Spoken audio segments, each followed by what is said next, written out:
Om Swastiastu. Perkenalkan, nama saya NK Anggita Cahya Juliantini dengan NIM 2215091107 dari kelas 4C. Nah, pada kali ini saya akan menjelaskan mengenai tugas yang telah saya buat. Nah, di sini studi kasus yang saya angkat yaitu pembuatan aplikasi pembayaran SPP berbasis mobile.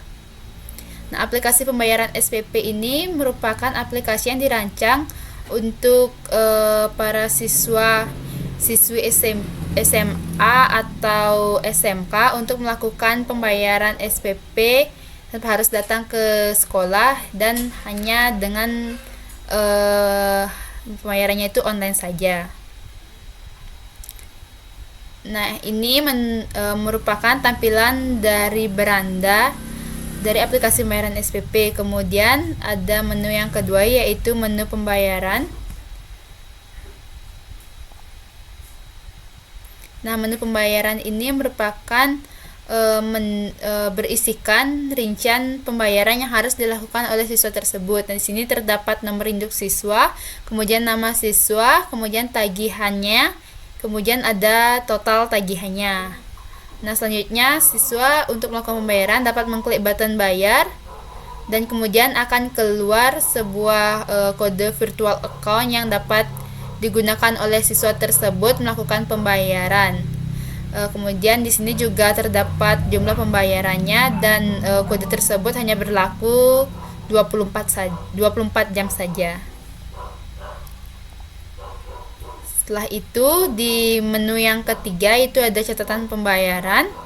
Nah, catatan pembayaran ini berisikan catatan pembayaran yang telah dilakukan oleh siswa tersebut. Kemudian selain ketiga menu tersebut, di sini juga saya telah membuat drawer. Yang di dalam drawer ini berisi beberapa menu seperti profile, setting, help, logout, dan dua menu ini merupakan menu dari tugas kali ini. Nah, di mana di menu profile ini berisikan data dari siswa tersebut. Nah, setelah itu di sini dependencies yang telah saya gunakan pada pembuatan aplikasi ini yaitu ada Flutter untuk mengakses Flutter, kemudian ada INTL ini untuk mengakses waktu, tanggal, dan mata uang yang saya gunakan. Kemudian ada Cupertino icons ini untuk mengakses icon Cupertino. Kemudian ada HTTP, kemudian ada SQLite, kemudian ada Path Provider, kemudian ada Flutter Slidable, yang terakhir itu ada Path versi 1.8.3. Setelah itu mengenai urutan pembuatannya, di sini pertama-tama itu saya dalam membuat aplikasi ini saya membuat tampilan menu yang pertama yaitu home screen. Home screen itu tampilan ini yang berisikan logo sekolahnya. Kemudian ada beberapa pengumuman. Nah, ini bisa kita scroll juga. Setelah itu screen yang kedua saya buat itu menu pembayaran. Ini menu pembayaran, rincian pembayaran ini. Setelah membuat menu rincian pembayaran ini, saya membuat routingnya itu ke menu ke screen di sini pembayaran, namanya screen pembayaran.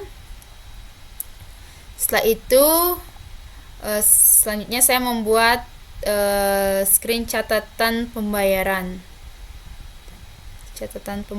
Nah, setelah ketiga menu tersebut fix saya buat, selanjutnya saya juga membuat menu profile. Jadi screen profile saya buat.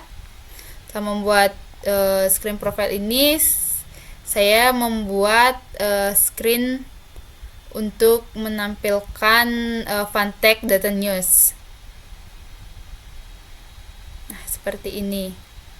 Funtek Data News. Untuk membuat Funtek Data News ini pertama-tama saya membuat folder DTO di lib yang berisikan news.dart. Kemudian saya juga membuat folder service di dalam lib juga yang berisikan data service. Dan yang terakhir, untuk menampilkan datanya ini, saya membuat screen news di dalam screens. New screens. Kemudian pada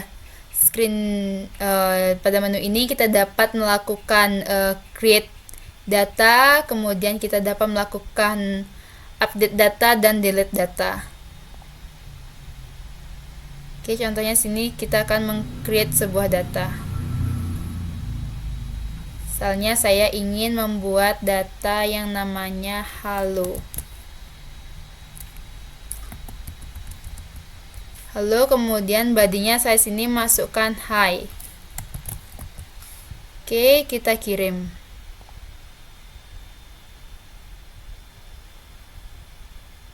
Setelah itu kita coba cek. Oke, sini datanya sudah tercreate. Ini setelah tercreate, di sini saya akan melakukan edit data. Misalnya saya ingin dibanyakin, ya saya update dan terupdate. Setelah itu saya akan melakukan delete data dengan mengklik icon sampah. Oke, dan datanya pun terhapus. Itu hasil pengembangan dari Fantech Data News-nya. Kemudian yang modul 2-nya itu merupakan CRUD. Nah, di sini saya mengambil studi kasus dari pembayaran, proses pembayaran SPP-nya. Jadi langkah-langkah untuk membuat CRUD ini, pertama-tama itu saya membuat folder DB Helper pada folder lib, yang dimana di dalam folder DB Helper itu terdapat sebuah file yang namanya DB Helper. Kemudian untuk menampilkan pengambilan data CRUD data tersebut, saya membuatkan sebuah file di root dengan nama add_data. Nah, kita akan melakukan CRUD di sini. Untuk menambahkan atau meng-create sebuah data, kita dapat mengklik button yang ada di bawah. Kemudian di sini kita dapat memasukkan periode bulan pembayaran. Misalnya saya di sini ingin melakukan pembayaran pada bulan Februari. Kemudian di sini saya ingin memasukkan nominalnya itu sebesar 100.000. Oke, kemudian kita add datanya. Nah, di sini datanya sudah tercreate di bulan Februari. Nah, di sini juga kita dapat melakukan update data dengan mengklik icon pulpen ini. Sini saya ingin mengganti bulannya menggunakan bulan Maret. Kemudian saya update. Nah, datanya pun terupdate. Nah, setelah update, di sini saya ingin melakukan delete terhadap data bulan Maret ini dengan mengklik tombol sampah ini, dan datanya pun terhapus. Nah, itu tadi penjelasan singkat dari aplikasi pembayaran SPP yang telah saya buat. Terima kasih atas perhatiannya, dan akhir kata saya tutup dengan Paramasanti.